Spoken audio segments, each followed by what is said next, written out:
Meditation is a phenomenal empowerment that you can do whatever is needed in the world, whatever, I mean that, and still remain untouched by the process of activities that we need to conduct in the world.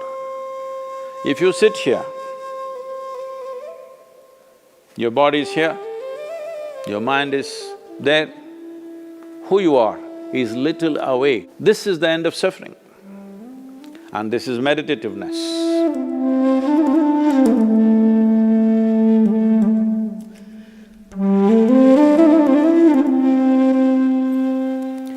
Namaskaram. Everybody is suddenly, people who had never meditated in their lives, never even considered that possibility, are now suddenly talking about meditation, the need to meditate, wanting to meditate. Let us examine this meditation, what this is. First of all, what does the word meditation mean? The English word meditation doesn't really mean anything, in the sense, it doesn't say anything specific. If anybody sits normally with their eyes closed, it's assumed they must be meditating. One can sit with their eyes closed and do many things. You can do japa, tapa, dharana, dhyana, samadhi, shunya, samyama. Or you might have just mastered the art of sleeping in vertical postures. So the word meditation in English language doesn't specify anything. Generally we assume, or generally people assume that meditation means dhyana. In Tamil Nadu it's dhyanam, if you go little north, it's dhyana, if you go really up north, it's dhyan. If you go further up, it becomes chan, if you go little more east, it becomes zen. Same thing. So, what is this dimension that we are trying to describe with this word meditation? One fundamental thing that we need to understand is, you cannot do meditation because meditation is a quality. A quality is a consequence of a certain process. You can initiate a process, you can conduct a process. You cannot conduct a quality. Quality is just a consequence. It is like you want flowers in your garden. You don't sit there and do flower meditation. You know what happened to the flower people If you want flowers in your garden, you don't have to think flowers. You have to think soil, manure, water, sunlight. If you conduct this process of these ingredients properly, flower and fruit is a consequence. But today, the world has become so goal-oriented. Because they're so goal-oriented, they are not interested in the soil, definitely not interested in the manure and all the other things, but they want flowers and fruit. If you want flowers without soil, manure, water and sunlight, well, you will have to settle for plastic flowers. Plastic flowers are very wonderful. Those who think of utility, it serves you in many different ways. It comes with a 5-year guarantee. Flowers are a nuisance. If you keep flowers in your house, you have to look at them at least 5 times in a day, what's happening, are they thriving well or not? But if you keep plastic flowers in your home, 5 years guaranteed, unlike your life.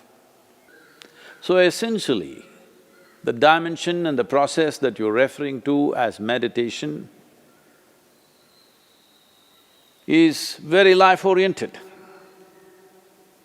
When I say life-oriented, today largely you're material-oriented or at the most mind-oriented, maybe emotion-oriented or physical body, which is a material again. Largely life has become like this. People's idea of life is, if someone says, "my life," you're supposed to understand they're talking about their job.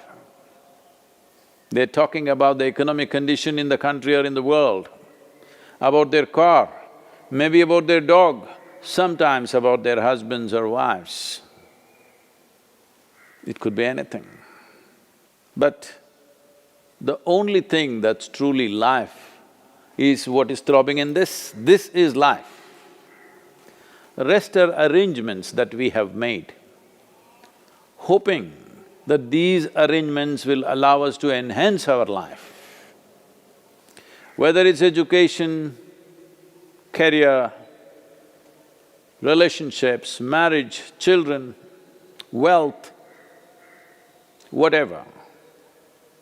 All these things one is after only in the hope that it will enhance our life. As you know, most people, instead of enhancing their life, largely get entangled with these accessories. Accessories have become larger than the life process. Well, I think in a very cruel way, the virus is bringing focus on the life. You suddenly understand your expensive home has become a prison. Your expensive car is as good as junk because you can't drive it, at least for some time. So now naturally a whole lot of people are asking all over the world, how to meditate, what should I do? As I said, you cannot meditate, but you can become meditative because it's a quality. If one cultivates their body, mind, emotion and energies to a certain level of maturity, you will be naturally meditative 24 hours of the day. Meditation is not an impairment that if you're meditative, you have to close your eyes and be limited to one place. Meditation is a phenomenal empowerment that you can do whatever is needed in the world, whatever, I mean that. Whatever is needed in the given situation and still remain untouched by the process of activities that we need to conduct in the world. This empowerment or without this empowerment, in fact a human being is crippled because if what you have to think, feel, understand and act in the world is going to rub off on you in such a big way, naturally you will hesitate to do what is needed. Naturally you will avoid doing things that need to be done. In a way, the moment you are in a state where your own activity and the activity of the world around you and the activity of your mind and your emotion, once they are impacting you every moment of your life, then in some way you will cripple yourself because naturally you would want to keep the scale of your life very limited because activity, thought, emotion, involvement with life can cause enormous amount of suffering. Once there is fear of suffering, knowingly or unknowingly, you will limit the scope and possibilities of your life. Meditation means just this, in a very simple way if we have to put it. If you sit here,